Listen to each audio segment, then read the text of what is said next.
Welcome back to another vlog. Alam nyo, kung naghahanap ko ng isang online loan app na hindi mahigpit, na alam nyo, kahit na dalawa na akong beses na late sa loan app na to, at hindi ko sinasadya guys ha, and I'll explain why. Buo siyang natatanggap, but don't worry, this loan app is also registered. Ito na yata Ito na yata, bes. At sabi niya, reliable daw siya. Maybe that's why, kahit na dalawang beses ka nang na late, nag-i-increase pa ha. At don't worry guys, this loan app is not 7 days. Balikan natin tong si Load Cash. Nasabi nagpapahiram ng malaking amount ha. And approve agad. Kung na-approve ka niya, well, yeah, you're gonna start with a small amount pero tumataas naman siya and not 7 days. So pang tawid, maybe okay na. But wag niyo munang i-download, wag niyo munang utangan kasi kailangan natin siyang pag-usapan. Hello everybody! Welcome back to my channel. It's Ate Red here at dito nagre-review po tayo ng mga online lending platforms. O sinabi ko guys na na-late ako sa loan app na to twice dahil hindi ko po sinasadya. Yung dalawa kong cellphone, ginagamit ko pang review ng mga OLA tsaka yung main kong phone ko, always nang on silent mode. Ang dami kasing tumatawag, ang dami kasing nangungulit. And yung Load Cash na to, dahil na-download lang po siya sa Play Store, dito po siya naka-install sa aking trusty. Bida-bida na naman yung aking Samsung phone. Na by the way, if you guys are interested, pwede nyo siyang bilhin on installments, Shopee, or SPay Later, S-Loan. Meron akong product sticker na, ayun, nalock siya. Kasi ang likot ng kamay ko. And kung ayaw nyo naman ng cellphone, gusto ko lang i-share sa inyo yung aking lip tint. From Easy, ito po siya, oh, ayan, oh. So, kung gusto nyo guys, kasi wala akong sinusuot na makeup, naka-glasses ako, pagpasensyahan nyo na hindi ako nag-contact lens. So, meron din tayong product sticker dyan. So, ewan ko kung mabubuksan ko pa to. Ay, buti na lang nabuksan pa. Ang likot kasi ng kamay ko, tuloy akala ko na lock out na naman ako. So, dito po siya guys, naka-install dahil yung loan app na to, yung si Load Cash, ay nasa Google Play Store. Wala po siya sa iOS. And this loan platform is under Copperstone. Yes, Copperstone. Loan app or the loan company behind Mocha Mocha. Alam nyo, pag nagbabayad ako kay Load Cash, lumalabas si Mocha Mocha sa GCash. Kasi magkapatid lang sila. So, hindi ako approve kay Mocha Mocha, even if I've used the same details, pero approve ako dito kay Load Cash. Dalawang beses ako na late, hindi ko po sinasadya, pero pagkatapos ng bayaran, may offer siya. Yung only thing nice about this loan app is buong natatanggap. Installment. But the rest, i-call out ko na siya. And this is the reason bakit gumagawa tayo ng mga ganitong mga reviews guys, dahil it is for awareness. Kasi hindi naman natin ini-encourage yung pag-uutang na lang without yung mindless na pag-uutang. Dapat kasi nag-iingat po tayo because this loan app, dahil SEC registered po siya, nagre-report po sa CIC. So, huwag niyong sirain yung credit report niyo, yung face card, yung financial face card niyo. Huwag niyong sirain yung financial reputation niyo just because may isa kayong 1,200 or 600 pesos na utang na hindi nababayaran. So, yung first loan ko dito, kay Load Cash na to is 6. Pero guys, mataas yung interest niya ha. Very, very sneaky siya. Kaya dapat siyang talagang pinag-iisipan. So, yung drama nito, every time na nagbabayad ka sa loan app na to, may timer siya. Na kunyari, parang ini-evaluate kanya kung pautangin ka pa o hindi. So, nag-i-increase siya pero patingi-tingi.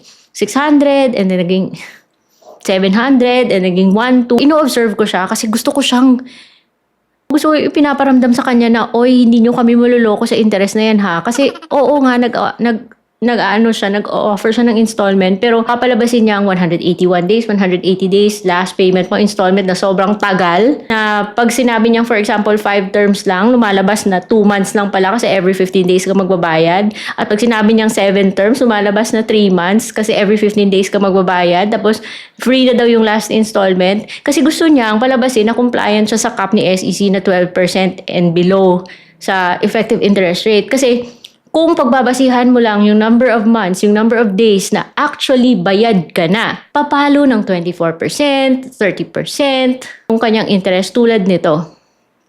Ayan, kaya inutangan ko siya, gusto malaman kung ma-approve pa rin ako kasi sabi ko sa inyo guys, 2 times na ako na late sa kanya and promise hindi ko talaga sinasadya. And it is surprising kasi yung loan app na to ha, knowing the reputation of Mocha Mocha, nagulat ako kasi yung loan app na to hindi na masyadong makulit. Yung first time, medyo makulit siya. Kasi nung na-late ako sa kanya, tumawag siya sa reference, yung nominated reference lang. Hindi siya tumawag sa kung sino-sino na nasa phone book ko, pero tumawag siya sa isa sa mga nominated reference ko at yung asawa ko. Ever din naka-silent yung cellphone ng asawa ko, hindi rin namalayan. Pero nakita ko, ba't ang daming miss call? Baka ibang babae na to. The next time na tumawag, sinagot ko, ayun nga, ibang babae. yung babae galing kay kay Load Cash, nagre-remind na merong overdue. So, binayaran ko at nagkaroon ako ng offer. At the second time around, hindi na siya tumawag. Ganun na ba sila ngayon? So, hindi na siya makulit. Tiningnan ko, wala nang mga missed calls. Text lang na baka na, yung ganun. At pumupula na siya sa at may penalty kapag na-late ka. So, wag kayong pa-late kasi sayang yung pera. Anyway, so with that, given that guys, share ko lang sa inyo yung 2,000 pesos additional daw. So, tumaas yung credit limit ko ng 2,000. Ko 3,900. So, may dalawa siyang terms na in-offer. Pag tinake mo yung 7 terms na yan, every payment, babayad ka ng 650, which goes to principal, then 58 pesos, and 409.5, and 1,000 plus yung babayaran mo. Imagine, uutang ka ng 3,900, end up paying 6,000 plus. This is the reason kung bakit ginagawa niya 180 days, 180 days, para kunyari SEC compliant siya. Ako, dapat ito tinitingnan to ni SEC. It's parang niloloko tayo. So, pero ito kasi, hindi mo naman kasi mapipigilan yung tao kung talagang kailangan, 'di ba? Kasi 3,900, malaking amount na yan at pangtawid. Pero at first sabi mo, okay na to kasi hulugan. Pero kung talagang iisipin mo, ang laki na pupunta sa interest, sayang yung pera, na pwede mo pa yung maging savings. Kaya dapat pinag-iisipan yung mga ganitong mga bagay. At kung huwag mong isipin na huwag mo nang bayaran dahil sa taas ng interest, huwag kang tampo-tampo ng dahil sa interest kasi baka naman masira yung yung credit score mo, yung credit history mo. Sayang, kasi paano ka makakalapit sa much better loan app kung hindi mo binayaran ng tama, hindi mo hinandle ng tama yung loan mo sa loan app na to. So ayun guys, nasa inyo na po. Kung uutang pa rin kayo sa loan app na to, I just laid out the things that you need to be aware of.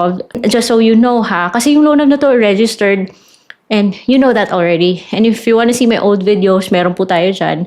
And technically speaking, kasi legit to see Load Cash. So, kailangan hinahandle siya ng tama. So, Load Cash is under Copperstone and kung gusto mo talagang mag-apply, kung kailangan mo ng pang-tawid, petsa di peligro, think it over many times guys bago kayo magbigay ng phone number sa loan app na to. So, pagkatapos yung magbigay ng phone number sa loan app na to, pagkatapos yung i-download sa Google Play Store, mag-OTP ka, personal information, Facebook, it's optional, puti naman. And yung mga valid IDs na tinatanggap niya, kasama dito si UMID, SSS, driver's license, passport, national ID, postal, TIN, voter ID, pwedeng national ID na electronic o hindi siya mahigpit. Technically speaking, parang madali siyang ma-applyan basta hindi ka lang magkamali sa pag-fill out ng information. So, pipicturean mo yung ID and pagkatapos nun, just proceed ka lang with providing the other information and emergency contacts, dalawa lang. So, bigyan nyo po ng heads up yung dalawang emergency contacts na ilalagay nyo dito just in case malate kayo, baka matawagan. So, at least they know. And pag tinake mo yung loan, okay, buo siyang matatanggap. Pasok siya sa GCash in a few seconds. And that's it. Buo. So that's the only thing I like about this loan app is that buo siya and hindi po siya 7 days. Pero pinag-iisipan siya dahil sa taas ng kanyang interest. So ito po si Load Cash. And if you have questions at kung meron kayong mga meron man ako nakalimutan bagitin, let me know in the comment section below. And that's about it. I'll see you on my next vlog. Bye-bye.